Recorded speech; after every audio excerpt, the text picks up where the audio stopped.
नमस्कार दोस्तों, राजनीति विज्ञान चल रही है अपनी और राजनीति विज्ञान में आज हम पढ़ेंगे भाग 4।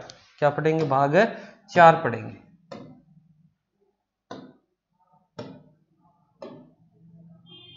भाग 4 और भाग जो 4 है ये किससे संबंधित है?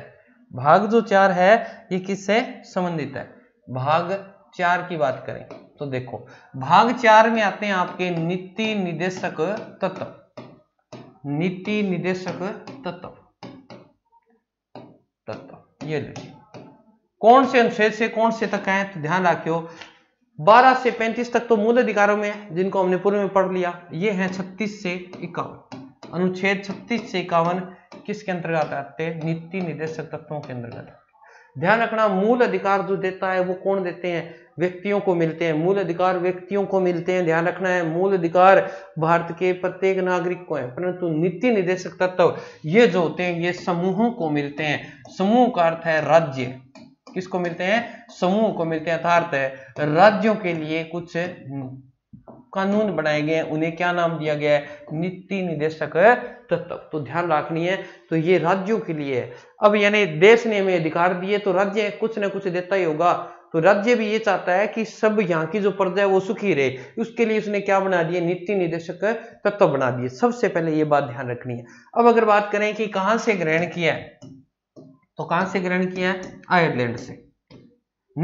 ये पेपर में बार बार पूछा जाता है कि हमने नीति निर्देशक तत्व कौन से सिद्धांत से उठाए हैं? आयरलैंड से। तो ध्यान रखना, आयरलैंड और भारत दो ऐसे देश हैं जहां पर नीति निर्देशक तत्व शामिल है, बाकी किसी भी देश में नीति निर्देशक तत्व शामिल है नहीं है। तो ध्यान रखना, आयरलैंड और भारत में ही नीति निर्देशक तत्वों के बारे में संविधान में जिक्र किया गया है। तो यह भी प्रश्न महत्वपूर्ण है। अगर उसके बाद की बात करें कि भारत एक अधिनियम आया था अपने, भारत शासन अधिनियम 1935, क्या उसमें नीति निर्देशक तत्वों का जिक्र था? बिल्कुल था, परंतु नाम अलग से था। नाम था अनुदेश पत्र। क्या नाम था? अनुदेश पत्र। तो ध्यान रखना, इस अनुदेश पत्र को बाद में संशोधित करके क्या नाम दे दिया? नीति निर्देशक तत्व के नाम से जाना लगा। ठीक है, अनुदेश प्रपत्र यानी 1935 का जो भारत शासन अधिनियम था उसमें नीति निर्देशक जो तत्व थे वो अनुदेश प्रपत्र के नाम से शामिल थे। बाद में इनका नाम चेंज करके क्या कर दिया गया? ठीक है, तो नीति निर्देशक तत्व नाम कर दिया गया। अब उसके बाद की बात करें तो नीति निर्देशक तत्वों का पेपर में पूछा जाता है लक्ष्य क्या है या उद्देश्य क्या है? तो ध्यान रखना, राज्यों के अंदर राज्य में लोक कल्याणकारी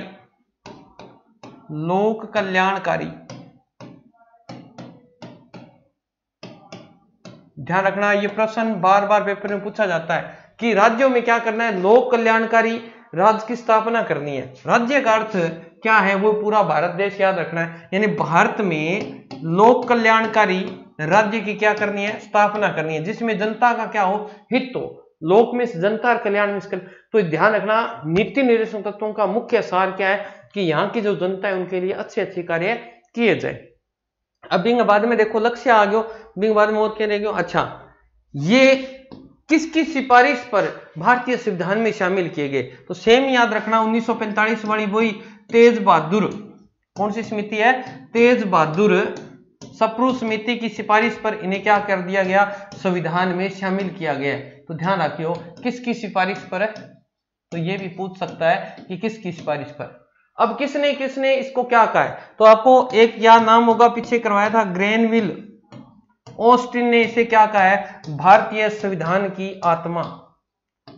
भारतीय संविधान की क्या कहा है? आत्मा। किनको? नीति निर्देशक तत्वों को कहा है भारतीय संविधान की आत्मा। तो ये बात भी आप ध्यान रखोगे कि किसने नीति निर्देशक तत्वों को भारतीय संविधान की आत्मा कहा है? तो किसने कहा है? ग्रेनविल ऑस्टिन ने भारतीय संविधान की क्या कहा है? आत्मा कहा है। अब देखते हैं इसके अंदर कुछ विद्वान हैं, इन्होंने अलग अलग परिभाषाएं दी हैं, परंतु भीमराव अंबेडकर की सबसे पहले देख लेते हैं कि भीमराव अंबेडकर जी क्या कहते हैं। भीमराव अंबेडकर वो कहते हैं कि जो नीति निर्देशक तत्व है ना, नीति निर्देशक तत्वों की बात करें तो ये संविधान में अनोखी व्यवस्था है। कौन सी व्यवस्था है? अनोखी व्यवस्था है। तो ध्यान रखना है अनोखी व्यवस्था कि नीति निर्देशक तत्वों को संविधान में अनोखी व्यवस्था किसने कहा है? तो देखो ए से अंबेडकर, ऐसे याद कर लो, ए से अंबेडकर, यानी अनोखी व्यवस्था कहने वाले कौन थे? भीमराव अंबेडकर। फिर देखो के.टी. शाह ने क्या कहा है कि ये एक ऐसा चेक है, ये कैसा चेक है? ये एक ऐसा चेक है जिसमें बैंक अपनी सुविधा अनुसार क्या कर देगा? इसे डिले कर सकता है, यानी बैंक चाहेगा तो ये पास हो सकता है, अन्यथा नहीं। तो किसने कहा ये बात? ये के.टी. शाह ने कही थी कि नीति निर्देशक जो तत्व है वह एक ऐसा चेक है जो बैंक की सुविधा अनुसार क्या होगा? अदा किया जाएगा। बैंक की सुविधा अनुसार, यह परिभाषा बार बार पूछ ली जाती है, सुविधा अनुसार अदा किया जाएगा। क्या बात कह रहा है? ये कह रहा है कि राज्य के अंदर अगर साधन उपलब्ध है, उपलब्ध साधनों के आधार पे, अगर राज्य के पास साधन ही उपलब्ध नहीं है तो वो कौन से क्या चीज दे देगा आपको? कुछ नहीं दे पाएगा। तो ध्यान रखना ये बात इसलिए कही गई कि एक ऐसा चेक है जो बैंक की सुविधा अनुसार अदा किया जाता है, यानी तभी मिलेगा जब उसके पास उपलब्ध संसाधन होंगे। आगे जी के.टी. शाह कह दी। उसके बाद में आता है आपका टी कृष्णाचारी। कौन था? टी कृष्णाचारी। इसने क्या कहा था? इसने कहा था कि जो नीति निर्देशक है तत्व है ना, वो आवश्यकताओं और आकांक्षाओं, लिख देता हूं मैं, आवश्यकताओं व आकांक्षाओं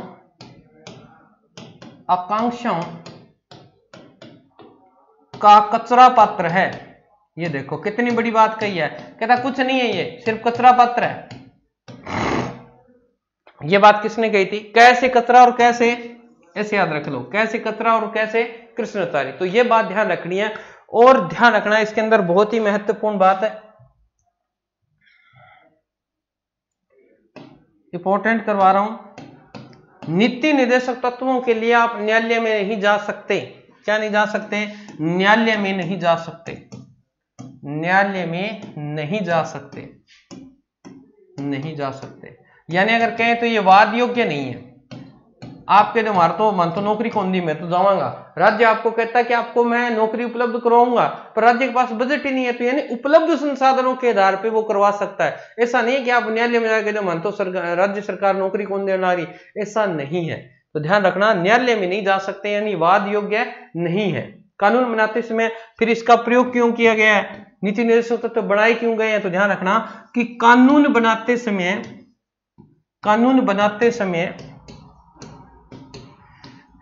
जनता के हितों को ध्यान में रखा जाए। बस ये बात ध्यान रखनी, इसलिए बनाए गए थे कि जो कोई भी कानून बने ना तो उस समय जनता का हित तो वही कानून बने, लोक कल्याणकारी हो, जनता के लिए हो, इसीलिए नीति निर्देशक तत्व बनाए गए थे। अब अगर बात करें, मैंने बता दिया भाग 4 और 36 से कहां तक है? 51 तक। अब इसके अंतर्गत बात करें कि इसमें है क्या, इसमें है क्या। तो देखो अनुच्छेद अपन चलते हैं शुरू से, कि कहां से है? 36, 37 और 38। क्यों वो ट्रिक से करानी? 36, 37 है 38। तो देखें 36, 37, 38 में क्या है, तो देखते हैं।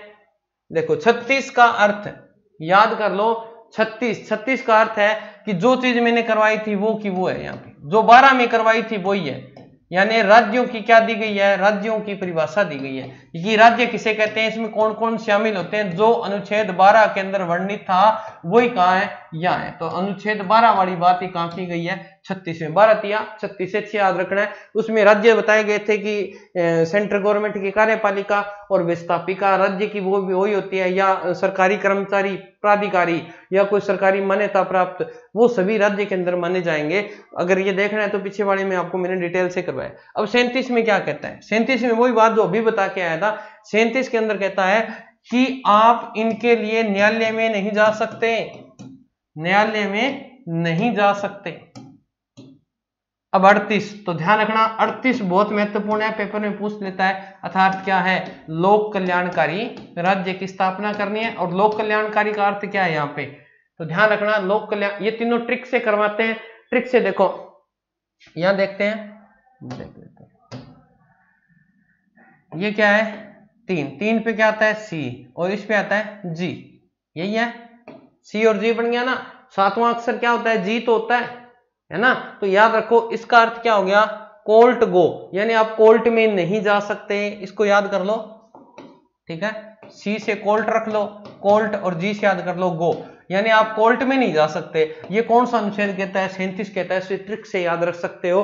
3 नंबर पे C होता है, 7 पे G होता है, ऐसे भी याद कर सकते हो। फिर देखो CH, ठीक है। CH का अर्थ क्या है, तो C का अर्थ तो वो सेम ही है चौधरी, चौधरी ऐसे याद कर लो, इसे चौधरी याद रख सकते हो, अगर नहीं रहे तो कोई बात नहीं, CS से चौधरी। तो लोक कल्याणकारी राज्य के अंतर्गत बात करें तो लोक कल्याणकारी राज्य वो होगा जहां पर न्याय मिले। चौधरी हमेशा क्या करते हैं न्याय करते हैं, ऐसे याद रखो, चौधरी हमेशा क्या करते हैं न्याय। जो प्रस्तावना के अंतर्गत 3 न्यायों की बात की गई थी, कौन कौन से थे, मैंने आपको बताया था आर्थिक आसरा, ट्रिक क्या थी आसरा, आसरा यानी कौन सा न्याय आर्थिक न्याय, स से सामाजिक न्याय और रा से राजनीतिक। तो 3 न्यायों की बात हुई थी। इन तीनों न्यायों की बात कौन करेगा चौधरी, यानी लोक कल्याणकारी राज्य के लिए तीनों प्रकार के न्यायों की व्यवस्था की जाएगी। ये कौन सा अनुच्छेद कहता है, ये अनुच्छेद कहता है 38, ठीक है। और इसके अंदर क्या किया जाएगा, तो चौधरी जो लोग होते हैं ना, बड़े जो लोग होते हैं, ऐसे ट्रिक से याद रखो, C यानी 3 नंबर और 8 का मतलब H, यानी चौधरी जो लोग होते हैं वो न्याय करते हैं, तो यानी लोक कल्याणकारी राज्य के वो न्याय करते हैं। दूसरी बात कि अलग अलग किसी की अलग अलग जैसे वेतन मान लेते हैं, तो उनके अंदर असमानताएं हैं, वो असमानताओं को भी क्या किया जाएगा दूर किया जाएगा। कौन सा अनुच्छेद कहता है 38 कहता है। तो ट्रिक से तो ऐसे याद होगा आपको, इन दोनों को याद कर लो। ये तो पहला तो याद ही रखने की जरूरत ही नहीं है, ये तो सिर्फ राज्य की परिभाषा। CG का मतलब कोर्ट को और CH का मतलब चौधरी क्या करते हैं लोक कल्याणकारी के लिए न्याय करते हैं। और न्याय कितने प्रकार के हैं, 3 प्रकार के, जो प्रस्तावना में जिक्र है उन्हीं का जिक्र यहाँ किया गया है कि 3 प्रकार से न्याय मिलता है। और यानी जो विसंगतियां हैं वेतन में या मजदूरी में, उन विसंगतियों को दूर किया जाएगा और सबको समान रूप से समाज में रहने का अधिकार दिया जाएगा। ये कौन सा कहता है 38। आगे उसके बाद में देखते हैं अनुच्छेद 39, 40 और 41।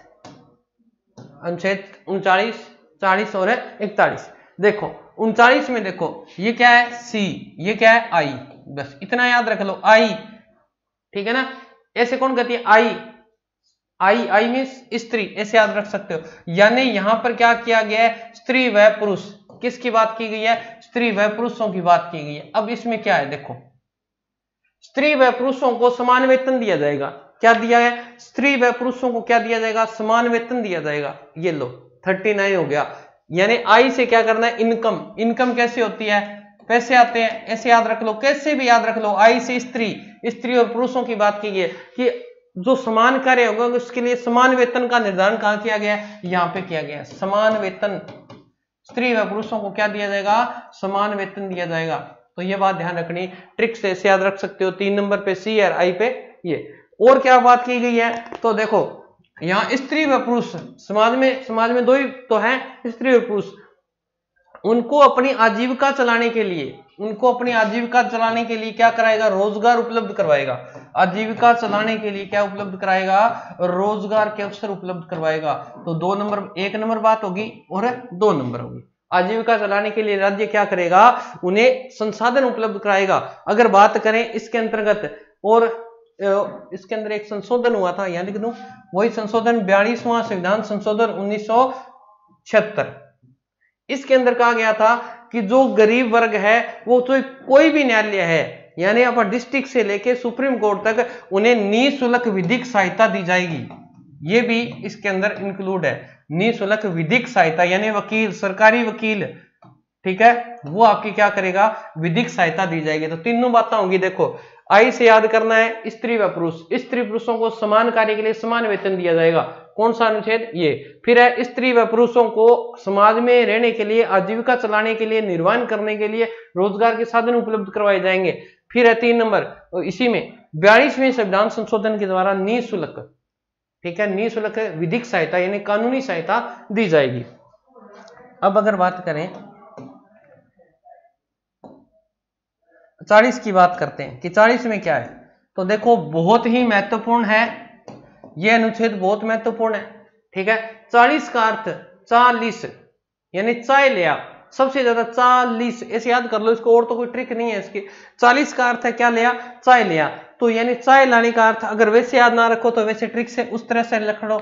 ये कितने नंबर पे होता है, डी होता है, और ओ लो दादो, ऐसे याद कर लो, डी ओ दो, दो यानी दादो, यानी दादो, दादो के कराओ, दादो में से पंचायत कराओ, दादो के कर सी पंचायत कराओ। तो यानी 40 में किसका जिक्र है, पंचायतों के गठन के बारे में जिक्र है, पंचायतों के गठन के बारे में जिक्र है।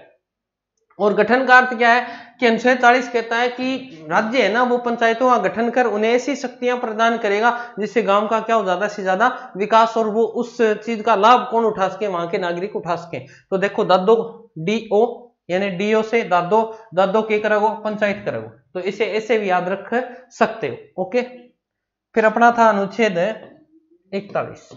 अब देखो डी और ए, अब सेम ही बात है, डी और ए से याद कर सकते हो इमरजेंसी, क्या याद कर सकते हो, इमरजेंसी में आपको क्या करनी है, सहायता करनी है।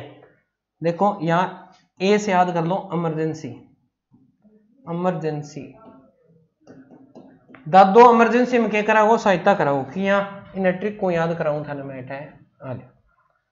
कि दादो इमरजेंसी में क्या कराओ, सहायता करो। इमरजेंसी कब है, जब या तो आदमी बीमार हो जाए,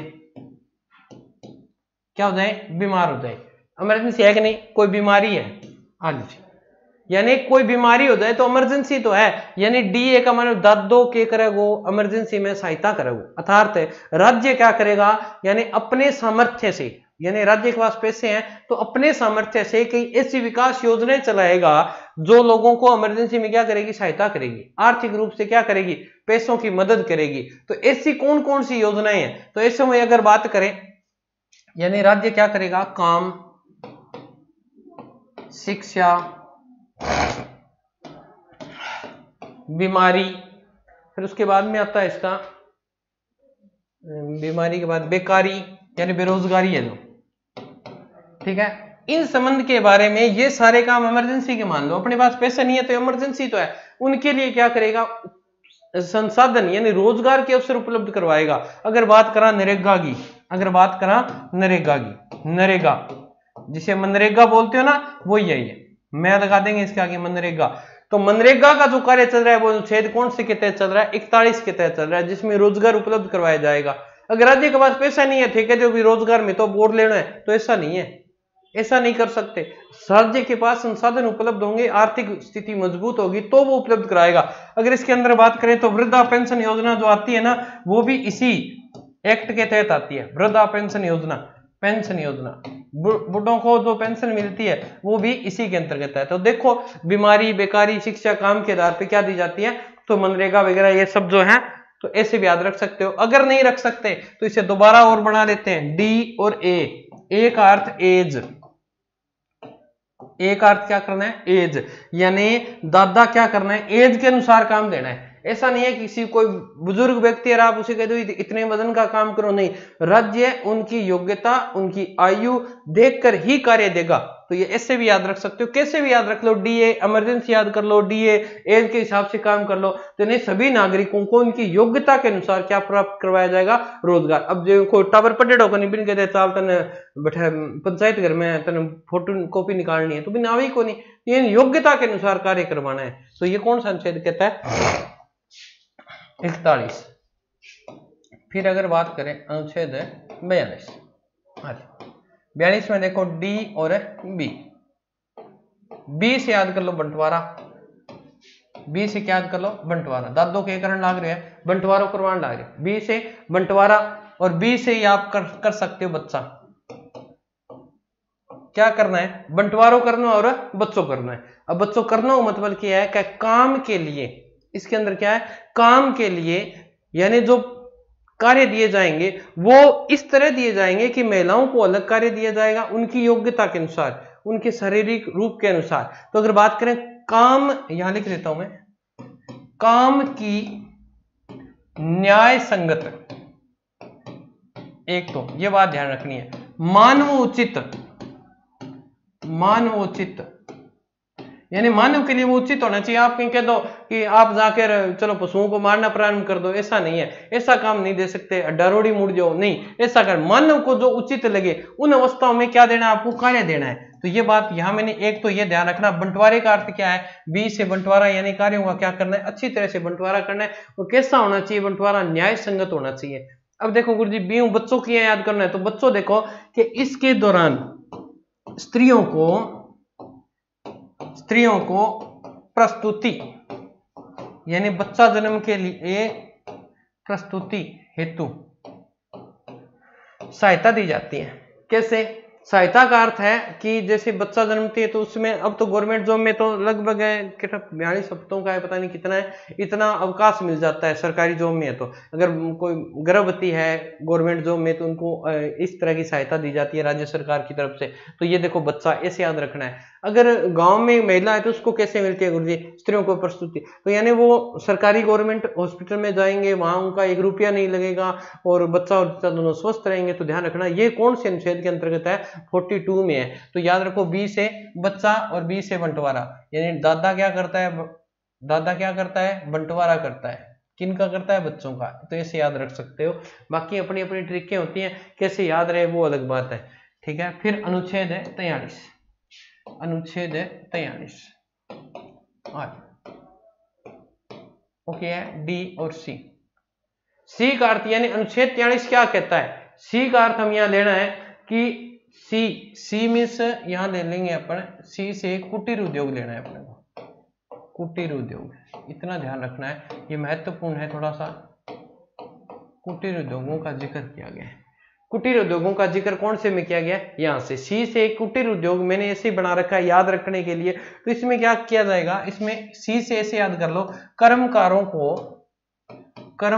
को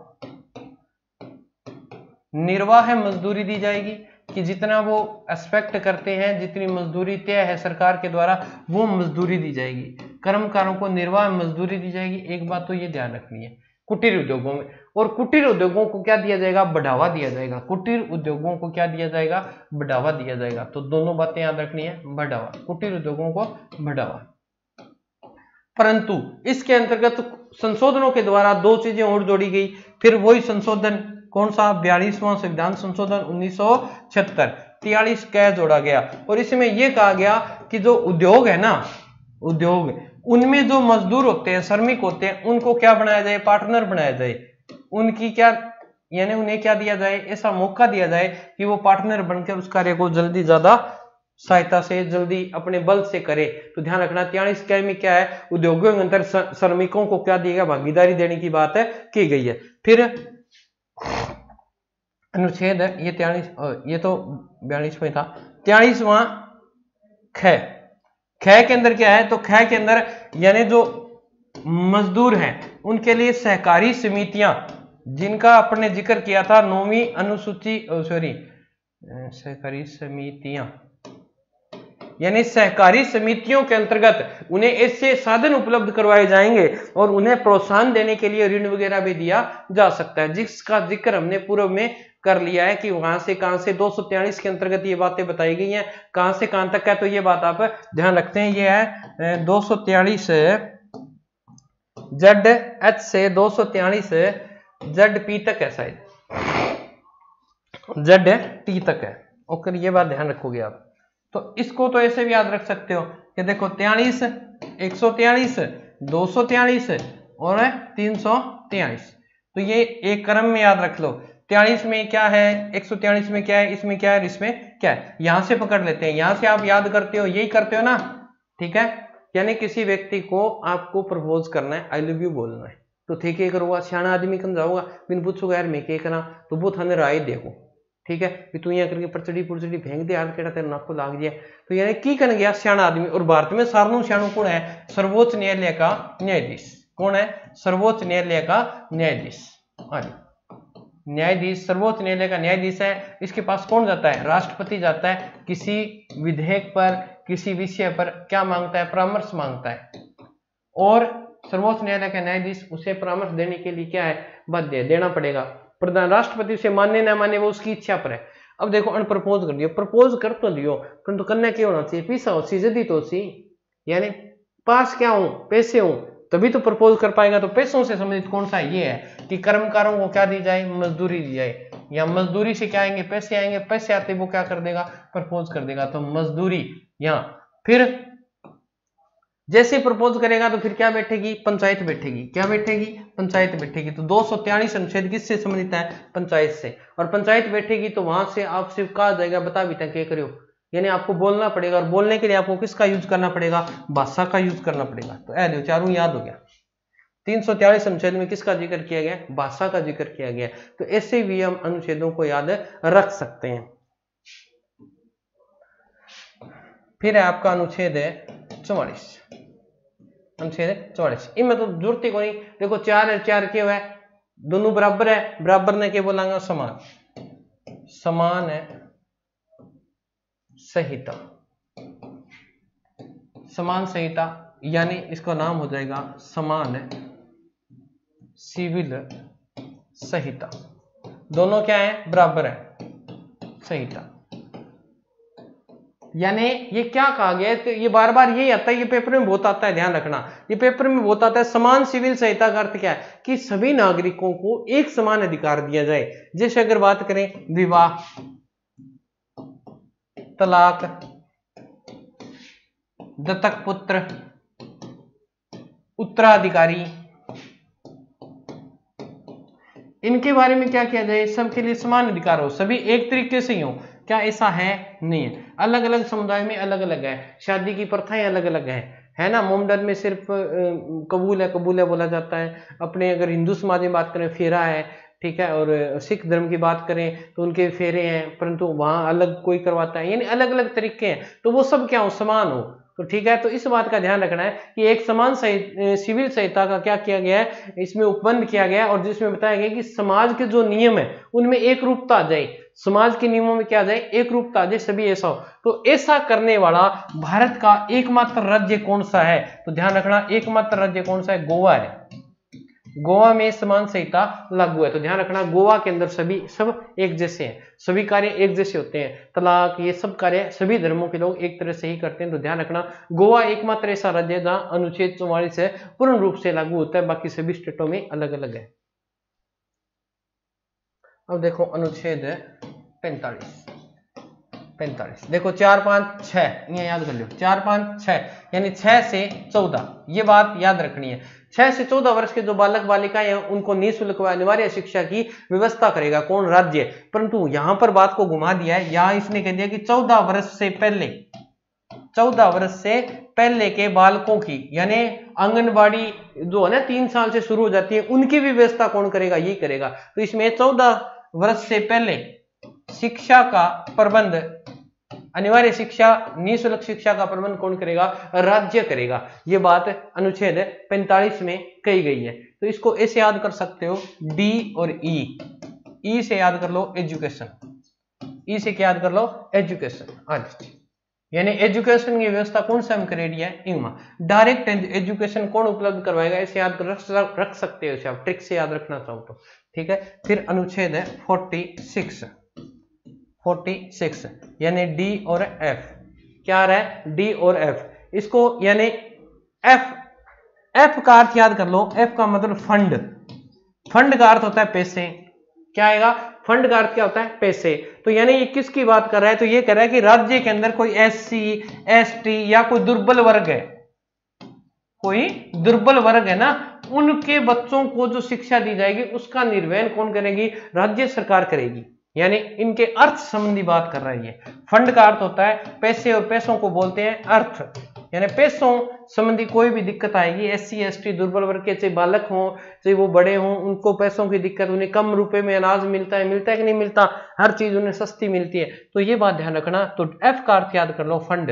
यानी 46 में किसका जिक्र किया गया, SC ST दुर्बल वर्गों को आर्थिक सहायता देने की बात की गई है, कौन से अनुच्छेद में, 46 में। आगे उठा ब्रो, अब आ गया अपना 47 ओलियो, लक 28 कुड़ीदा और 47 वेट कुड़ीदा, ऐसे याद कर लो, लक 28 और 47 वेट। अब बात देखो 47, इसको ऐसे कर लेते हैं डी और जी, यानी जब डीजे चलता है तो हर व्यक्ति नाचने लग जाता है, और डीजे पे कौन नाचेगा, यानी कोई दारू दारू पिएगा या नहीं, ध्यान रखना यहां नशीले पदार्थों पर क्या किया गया है, बैन किया गया है। नशीले पदार्थों पर क्या किया गया, रोक लगाएगा। कौन, राज्य। तो देखो डीजे पर कोई नाचेगा तो क्या करेगा, नशा करेगा, यानी नशीले पदार्थों पर क्या करेगा राज्य, बैन लगाएगा, बैन लगा देगा, ठीक है। और जो नशीले पदार्थों का सेवन करते हैं फिर वो रोटी वगैरह नहीं खाते, अर्थात क्या होते हैं, पोषाहार उनका होता है ना, वो क्या होता है, डाउन हो जाता है। भोजन नहीं करते तो पोषाहार अपने आप ही डाउन होगा। तो राज्य है इसके अंदर हो जाएगा जीवन, यहां इसके अंदर लिख लेना जीवन स्तर वह पोषाहार स्तर को ऊपर उठाने का प्रयास करेगा। कौन, राज्य है। तो इसको से याद कर लो, डीजे बजेगा, नशीले पदार्थों को सेवन करे, नशा करे तो टाबर तो रोटी खावे ही कोनी, थे देख लियो ब्याह गया मां। तो इन्हें याद है राक्ष को। और ध्यान रखना ये गांधी जी ने इस पे बहुत ही अच्छी बात कही थी। गांधी जी इस बात का क्या करते थे, समर्थन करते थे। तो ये गांधीवादी विचारधारा भी आप इसे मान सकते हो। अनुच्छेद 48 देखो 48 है। 48 का मतलब डी और एच, ठीक है, डांगर ऐसे याद रख लो, और एच डी बना दो, इसको उल्टा कर दो, डांगर है बन उल्टा कर दो। यानी क्या कह रहा है कि कृषि और वैज्ञानिक, कृषि और पशुपालन को वैज्ञानिक तरीके से किया जाएगा, यानी एचडी तरीके से किया जाएगा। ये बात आपको ध्यान रखनी है, कृषि व वैज्ञानिक तरीके से किया जाएगा। तो ये बात आप इसमें ध्यान रखोगे। फिर अनुच्छेद है इसी का 48 का क, और क के अंदर है वन्य जीवों के लिए क्या किया गया है, संरक्षण। वन और वन्य जीवों के लिए क्या किया गया है, संरक्षण किया गया। तो ये बात भी 48 में बताई गई है। तो 48 वाले आपके याद हो गए होंगे, ठीक है। और फिर है आपका 49 अनुच्छेद 49 में देश आजाद हुआ था उस समय जो सांस्कृतिक धरोहरें थी यानी ऐतिहासिक धरोहरें थी उनका क्या किया जाएगा, संरक्षण किया। 14 देश का संविधान लागू होते ही जिनको राष्ट्रीय धरोहर शामिल घोषित कर दिया गया उनका क्या करना है, संरक्षण करना है। फिर है अनुच्छेद है 50 को ऐसे याद कर लो 50-50 का मतलब है कार्यपालिका और न्यायपालिका को क्या किया गया है, अलग अलग किया गया है।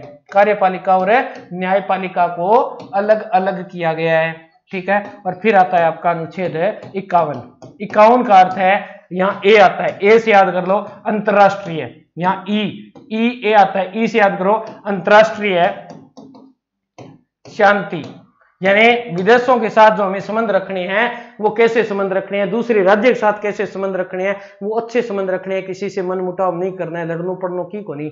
तो टावरों अंतरराष्ट्रीय शांति की बात करेगी है। और इंगमा भारत की विदेश नीति को भी जिक्र है। तो ये प्रश्न पूछ लिया था भारत की विदेश नीति से संबंधित अनुच्छेद कौन सा है, तो ध्यान रखना अनुच्छेद 51 है। ए टावरों अपना नीति निर्देशक तत्व जिसका कंप्लीट होया। जय राजस्थान, जय भारत, धन्यवाद।